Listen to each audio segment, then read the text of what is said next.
Halo guys, apa kabarnya? Aku harap semoga kalian sehat dan bahagia selalu. Sebelum kita ke pembahasan ini guys, aku mau nanya nih, menurut kamu definisi cantik itu apa sih?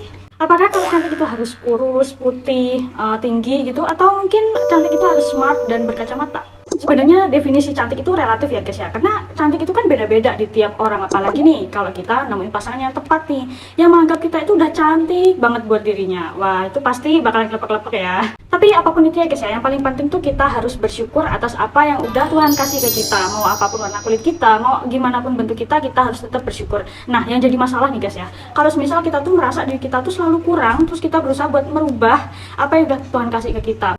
Misal kita melakukan oplas gitu, kita rubah deh wajah kita, bentuk badan kita. Ya kalau misal setelah kita oplas itu kita jadi cantik. Nah, kalau misal kebalikannya gimana coba? Mau kayak gimana pun kita berusaha buat ngebalikin wujud kita ke semula lagi kan juga bakal susah kalau udah di operasi plastik gitu. Sama nih kayak yang bakal mau aku bahas ini guys, beberapa operasi plastik yang gagal dan justru malah berakhir tragis. Oke lah, tanpa basa-basi yuk kita langsung ungkap.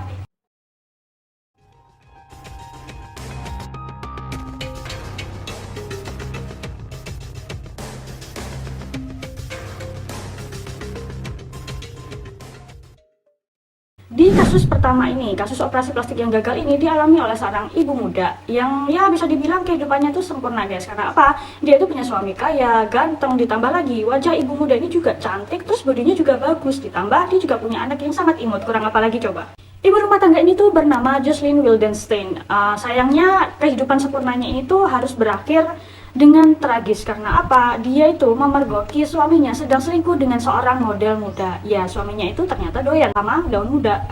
Nah, semenjak Jocelyn ini memergoki suaminya yang sedang selingkuh, dia pun memutuskan untuk melakukan operasi plastik biar wajahnya itu jauh lebih cantik dari selingkuhan suaminya. Dia pun akhirnya melakukan operasi plastik dengan menghilangkan kerutan di wajahnya, menambah filler di bibir dan juga di pipinya.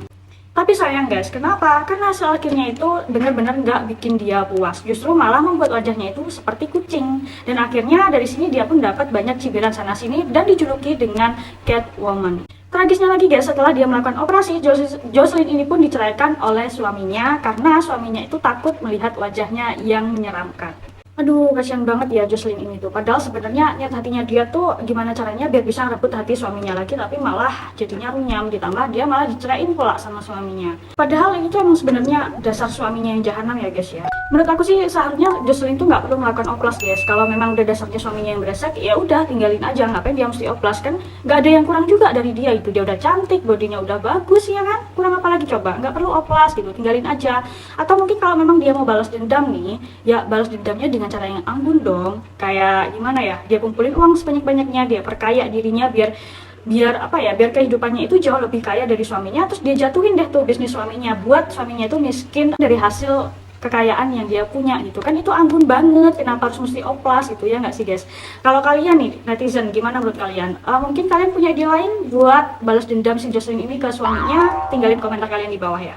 And for your information guys, setelah Jocelyn ini bercerai, dia dapat uang perceraian dari suaminya sebesar 2,5 miliar US dollar, atau kalau di rupiah itu sekitar 36 triliun rupiah. Dan kalian tahu nggak uangnya ini dipakai apa sama Jocelyn?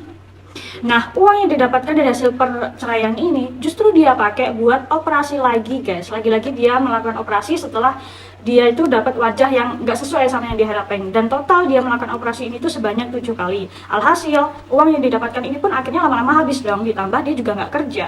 Dan pada akhirnya dia hanya bisa menghidupi dirinya dengan mengandalkan bantuan sosial. Wah, ini sih bener-bener tragis guys. Menurut kalian guys, sepadan nggak sih apa yang dilakukan Jocelyn ini ke suaminya yang brengsek itu?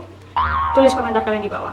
Oke, kita lanjut ke kasus yang kedua guys. Kasus yang kedua ini tuh ada di negara kita sendiri guys, yang baru-baru ini muncul di berita menimpa seorang artis mantan pemain film horor yang berjudul Air Terjun Pengantin, yaitu Nani Darham. Sebenarnya guys ya, kasus ini tuh masih diselidiki sama pihak kepolisian untuk mencari tahu sebenarnya penyebab pasti Nani Darham ini meninggal tuh karena apa gitu.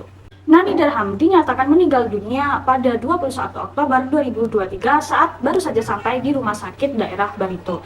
Diduga Nani Darham ini meninggal atas malpraktek yang dilakukan oleh salah satu klinik kecantikan. Ceritanya berawal dari si Nani ini yang ingin melakukan operasi sedot lemak. Tapi sebelum dia melakukan operasi sedot lemak ini, dia tuh sebenarnya udah sering banget konsultasi sama dokter kecantikannya. Awal dia konsultasi itu di tanggal 6 sampai di tanggal 12. Jadi dari sini tuh sebenarnya Nani tuh udah melakukan konsultasi ya, baik secara offline maupun online. Saat itu Nani sendiri juga sempat menanyakan ke dokter kecantikannya ini, kira-kira aman nggak ya kalau aku melakukan operasi sedot lemak setelah aku melahirkan? Jawaban dokternya pun bilangnya ya aman kok, nggak apa-apa. Mungkin saat itu dokternya juga sambil ngasih penjelasan step-step atau langkah-langkah apa nih yang harus dilakukan Nani sebelum melakukan operasi sedot lemak itu. Dan akhirnya dari percakapan ini ditetapkanlah tanggal operasinya, yaitu tanggal 21 Oktober. Setelah dia memantapkan hatinya untuk melakukan operasi sedot lemak, dia pun akhirnya berangkat ke klinik kecantikan itu ditemani manajernya. Sampai di sana sekitar jam 3-an, dia masuk ke ruang operasi, tapi sebelum dioperasi, dia terutama yang paling penting itu ya dicek dulu ya kondisi tubuhnya ini kira-kira gimana. Nah, setelah melakukan pengecekan, akhirnya dia pun mulai disuntik anestesi. Nah, selama proses ini, awalnya sih fun-fun aja, tapi di tengah-tengah saat melakukan penyedotan lemak, tiba-tiba aja Nani itu menunjukkan kondisi tubuh yang tidak stabil. Di sini sebenarnya pihak medis yang melakukan perawatan kecantikan pada Nani itu gercep ya, karena tahu kalau kondisi pasiennya ini mulai nggak stabil ya langsung telepon lah tuh ke rumah sakit untuk minta dikirim ambulan. Saat itu juga dibawalah Nani ini ke rumah sakit yang ada di daerah Barito. Nah, saat dia baru saja sampai di rumah sakit itu, dia dinyatakan sudah tidak ada alias meninggal, guys. Nah, saat ini sebenarnya kondisi jasad dari Nani itu sedang diotopsi oleh pihak rumah sakit untuk mengetahui apa penyebab dari kematiannya. Apakah benar karena malpraktek atau karena ada hal lainnya.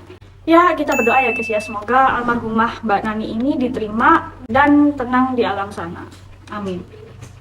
FYI guys, sebenarnya jarak Nani ini melakukan operasi sedot lemak dengan dia melahirkan itu cuma berjarak 2 bulan. Sedangkan menurut para dokter yang lainnya, jarak yang paling aman untuk melakukan operasi sedot lemak itu adalah 6 bulan. Tapi ya mau gimana ya, nasi udah jadi bubur guys. Meninggalnya Nani Darham ini tuh benar-benar membuat pihak keluarga tuh sangat bersedih, terutama pihak suami dan juga kedua anaknya. Dimana kedua anaknya ini tuh masih balita guys. Anak pertamanya itu aja masih berumur 3 tahun, sedangkan yang masih kecil itu baru berusia 2 bulan, yang otomatis kedua anaknya ini tuh masih butuh ASI. Aduh, udah deh guys, mendingan kalian pikir-pikir ulang deh kalau kalian mau melakukan operasi plastik. Karena apa ya, kasus-kasus kayak gini tuh banyak banget terjadi guys. Karena gini, ibaratkan gini ya, perbandingannya tuh dari 5 yang melakukan operasi, cuman 3 loh guys yang berhasil. Bayangin, sayangin nyawa kalian sendiri deh. Pikir-pikir ulang lagi kalau kalian memang benar-benar mau oplas. Atau enggak gini deh, pilih klinik kecantikan yang benar-benar dipercaya, yang udah sertifikasinya tuh udah lumayan banyak, dan banyak juga pasien yang memang berhasil dia oplas gitu, biar kalian tuh lebih aman. Karena takutnya kalau misal kalian ragu, nyawa kalian juga gitu yang bisa hilang. Dan mungkin kalau misal kalian selamat, wajah kalian yang udah rusak tuh nggak bakalan mungkin bisa kalian balikin lagi guys. Tapi ya itu tadi guys, saranku mendingan kalian nggak usah deh ya, pikir-pikir ulang, sayangi nyawa kalian sendiri aja gitu. Bersyukur aja sama apa yang udah Tuhan kasih ke kalian. Bersyukur karena kalian masih dikasih nafas, bisa hidup, bisa bekerja, bisa kumpul keluarga, bisa hahi sama temen ya kan. Oke, kita lanjut ke kasus yang terakhir. Lagi-lagi, kasus terakhir ini tuh berakhir dengan nyawa melayang, guys. Kasus kegagalan oplas yang terakhir ini dialami oleh seorang remaja berusia 19 tahun bernama Emeline Nguyen asal Vietnam. Kasus ini terjadi di 4 Oktober 2020. Kala itu, Emeline Nguyen ini sedang merayakan kelulusannya menjadi mahasiswi dengan melakukan operasi plastik untuk melakukan pembesaran payudaranya. Sebenarnya dia mau ngelakuin operasi ini tuh udah dia pikirin mateng-mateng, udah dia rencanain jauh sebelum itu. Karena apa? Dia tuh sampai ngumpulin uang buat dia operasi bobnya ini guys. Nah, saat itu di tanggal 19 Agustus 2019, dia bersama ibunya pergi ke Colorado untuk mendatangi klinik kecantikan di sana. Di sana dia menceritakan ke pihak medis untuk melakukan operasi bobnya, dan pihak medis hanya memberitahu kalau kira-kira operasinya ini akan memakan waktu antara 5 sampai 6 jam. Nah, setelah itu akhirnya Emeline pun langsung disuruh untuk memasuki ruang operasi, sedangkan ibunya ini menunggu di luar. Seperti biasa guys ya, yang namanya operasi itu pasti hal pertama yang dilakukan itu ya tentunya suntik anestesi. Setelah si Emeline ini diberikan suntik anestesi, perawatnya saat itu langsung pergi meninggalkan ruang operasi dan meninggalkannya selama 15 menit tanpa pantauan. Beberapa saat kemudian si perawat ini pun balik ke ruang operasi, dan di situ dia sebenarnya melihat kalau kondisinya Emeline ini udah membiru ya, terutama di bagian wajah dan juga bibirnya. Tapi saat itu juga para perawat ini tuh tetap ngelakuin operasi pembesaran bobnya Emeline tanpa melakukan pengecekan ulang ke tubuh si Emeline. Nah, selama melakukan operasi itu memakan waktu sekitar kurang lebihnya 5 jam, dan sampai akhirnya operasinya ini selesai. Di situ terlihat kalau si Emeline ini nggak sadar. Cuman pas ibunya nyamperin, perawatnya cuma bilang nggak apa-apa kok, dia ini cuma butuh waktu lebih lama lagi karena usianya memang masih muda. Udah gitu doang, terus pergi.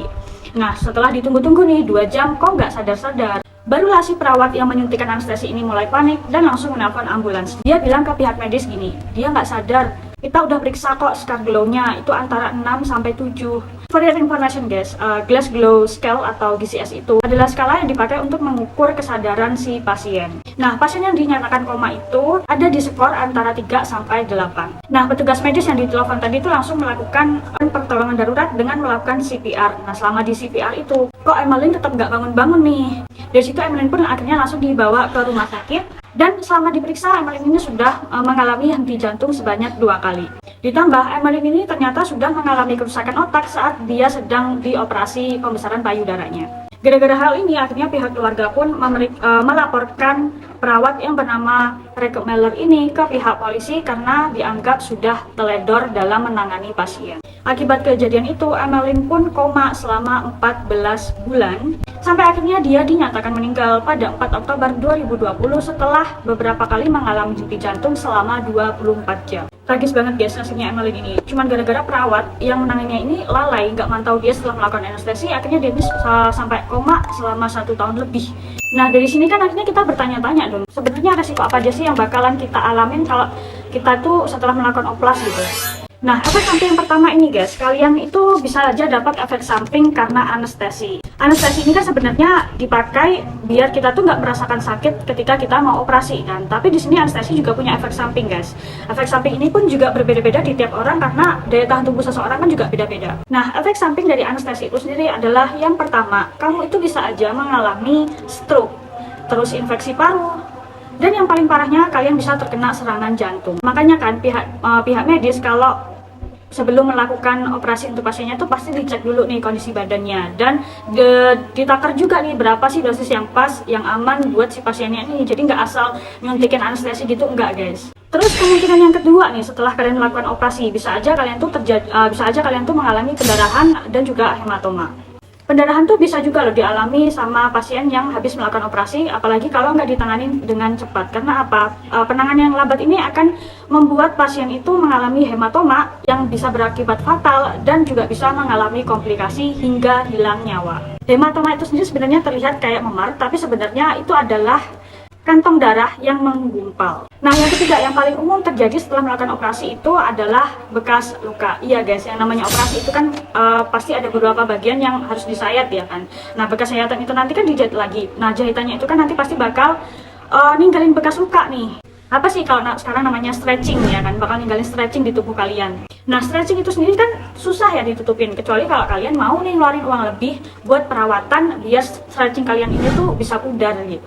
Dan resiko yang terakhir adalah hasil yang tidak memuaskan. Ya, yang namanya operasi plastik kan pasti harapan pasiennya itu tinggi ya. Tapi terkadang guys, diingat-ingat ekspektasi itu nggak selalu sesuai sama realita. Sama halnya nih kayak niatnya mau operasi plastik biar kita jadi cantik, tapi setelah eksekusi ternyata hasilnya nggak sesuai sama ekspektasi. Ya namanya juga manusia ya guys ya. Dokter kan juga manusia ya, yang bisa salah dan juga bisa lalai. Sedangkan Tuhan itu nggak bakalan salah kok dalam menciptakan manusia.